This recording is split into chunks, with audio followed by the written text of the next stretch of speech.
Alba Story prezanton. Mirdita.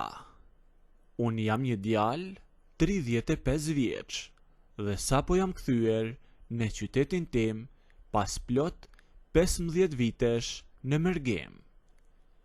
Ika që kur isha vetëm 20 vjeç. Isha një djalë i ri, pa shumë eksperiencë, i paqartë për atë që më priste në jetë. Por, kisha një dëshirë të madhe për të punuar e për të krijuar një pasuri timen. Gjatë gjithë atyre viteve jashtë shtetit, puna ime e vetme dhe e përditshme ishte lyerja e shtëpive dhe ambienteve të ndryshme. E mësova këtë zanat në detaj dhe me bojë e furça nxora gjithë të ardhurat e mia. Ishte një punë e vështirë që kërkonte shumë kohë në këmbë, por më bëri njeriun që jam sot. Tani që u ktheva, plani im i vetëm ishte të bëja një pushim shumë të gjatë.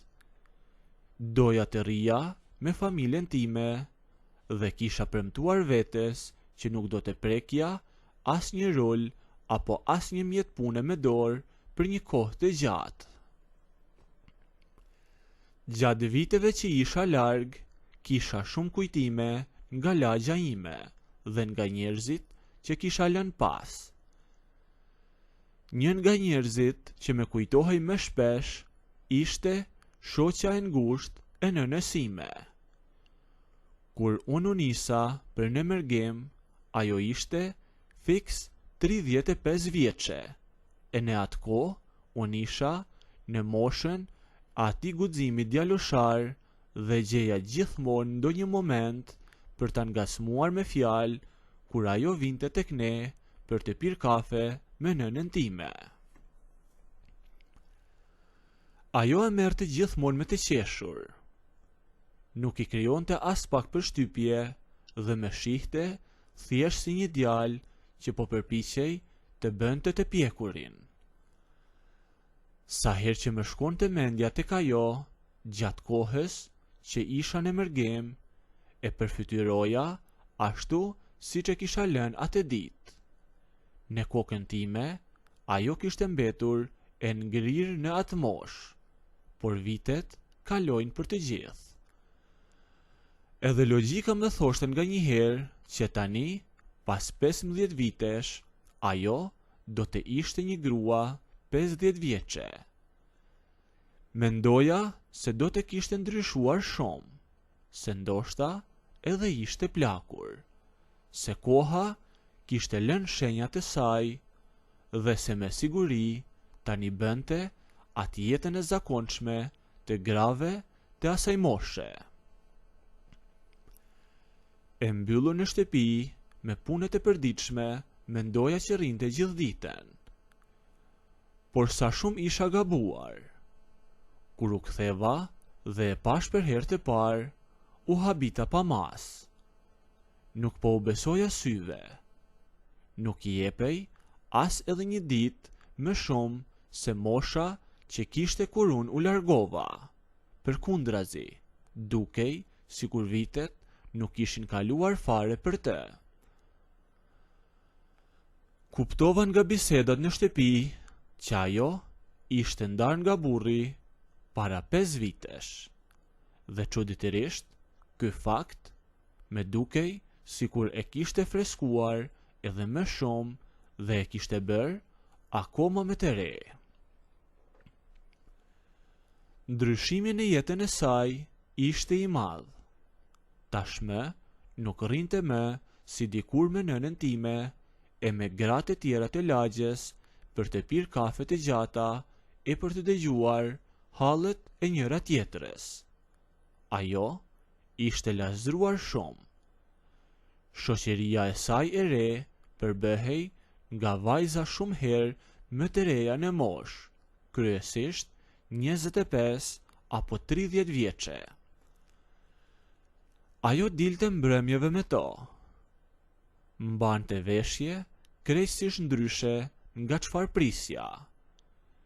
vishej plot me stil, e me stil shumë rinor dhe me rrobat e ngushta që vazhdimisht ekspozonte format dhe sillej kudo si të ishte vajzë e re. Ishte plot energji, kujdesej për veten dhe e shijonte lirinë e saj. Ajo e dinte shumë mirë se çfarë kisha punuar unë gjithë ato vite jashtë, pasi mbante kontakte të vazhdueshme me nënën time. Një ditë erdhi tek ne dhe pasi me përshëndeti ngrohtësisht, më kërkoi një nder. A do të vish këtë ditë të më lyesh sallonin e shtëpisë? Me tha ajo, e unë mbeta paksa i habitur, por buzëqesha njëkohësisht. Unë kam ardhur këtu për të pushuar, e jo për të punuar, i thash asaj. Nuk dua t'i shoh më mjetet e punës me sy. Eja, tha ajo, sepse nuk e kam dërmend të t'lodh shumë. Eja t'lutem, thjesht sa për t'i dhënë një dorë. Me buzëqeshi, me shkeli syrin dhe kafshonte buzën njëkohësisht. Isha i friksuar që të shkoja, por ajo këmbënguli në atë formë që nuk mund t'i thosha jo. E të nesërmen, në mesditë, mora rrugën për tek shtëpia e saj. Kur arrita, hyra brenda dhe shkova direkte në sallon, e shikova me kujdes dhomën. Muret ishin në një gjendje fantastike. Ngjyra ishte e pastër, nuk ishte asnjë shenjë dhe asnjë njoll, e gjithçka dukej krejt normale. Ky sallon e shtylyer shumë mirë, i thash asaj. Me mirë ulemi e bëjmë pak muhabet, sepse nuk ka asnjë nevojë të lyhet. Por ajo kishte vendosur. Dua thjesht të ndryshoj ngjyrën, me tha ajo. Dua të shoh diçka ndryshe në shtëpinë time. Dhe mos u anko, sepse të ndihmoj edhe unë, me tha ajo. Nejse, nuk e zgjata më. Fillova të bëj gati mjetet. Hapem kovat, përzijem ngjyrën e re dhe u siguruam që gjithçka ishte gati për të filluar punën. Ajo kishte veshur disa rroba më të vjetra. Kishte veshur një fustan të shkurtër deri mbi gjuhë dhe një bluzë që i rrinte pas trupit, e ishte e përshtatshme për të punuar lirisht e për të mos u shqetësuar nga njollat. Ajo mori një rul dhe shkoi në anën tjetër të murit.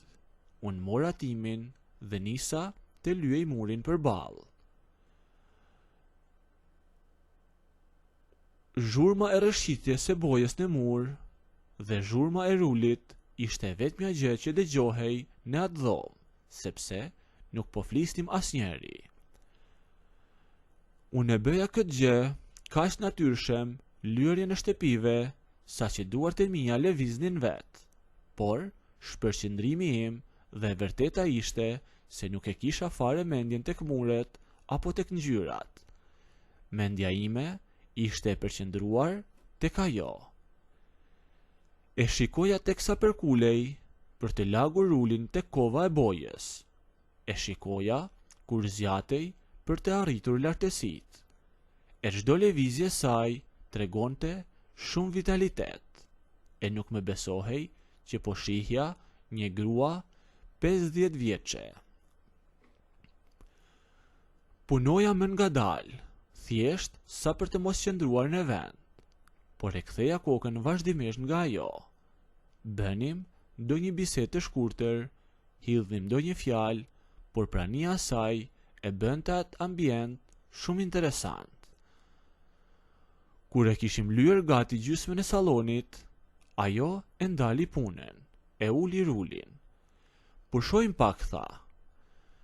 Pushojmë sepse unë jam lodhur, por edhe unë e ndala dorën e u ktheva drejt saj. Për dike që kishte punuar 15 vite në atë profesion, ai volum pune nuk ishte asgjë për mua, ndaj fjalët e saj më bën të qeshja pak. Te pas kanë lënë fuqit, i thash unë për ta ngasmuar. Ajo u kthye drejt meje dhe më tha: "Sa për fuqi, ti me vjen anash mua." "Se besoj," i thash unë, duke u treguar, po aq i bindur në fjalët e mia. "Shiko," tha, "mos me bëj që ti përvishim punës, sepse as ti nuk e mban dot ritmin tim." Dhe ajo eci përpara, e nuk bëri asnjë paralajmërim, thjesht la mjetet e saj e u ofrua plotësisht afër vendit ku isha unë. "Ta tregoj unë tani," tha, e sa po përfundoj atë fjalë, u lëshua plotësisht tek unë e me puthi drejtën e buzë. Unë isha akoma me vleglën e duar, tërësisht i papërgatitur për atë gjë që bëri ajo. E nga kokat të këmbët ishim të dy të pikur me ngjyrë nga koha që kishim kaluar duke lyer murin. Pa thënë asgjë tjetër, ashtu të pikur me ngjyrë u ulëm ngadalë në dysheme. Nuk ishte më rëndësi as puna as salloni, e as fakti se ku po uleshim mbi ato qese plasmasi që kishim shtruar në dysheme, por aty vazhduam të putheshim në atë vend të rrethuar nga kovat e ngjyrave. Në një moment, ajo u ul mbi një kovë. Unë shkova dhe e putha te gusha e saj. Nëse doni të ndëgjoni historinë deri në fund, bëjni videon like, a nëse nuk doni, abonoheni ose bëjni subscribe. Të gjithë ata që duan të dinë çfarë ndodhi në fund, komentoni.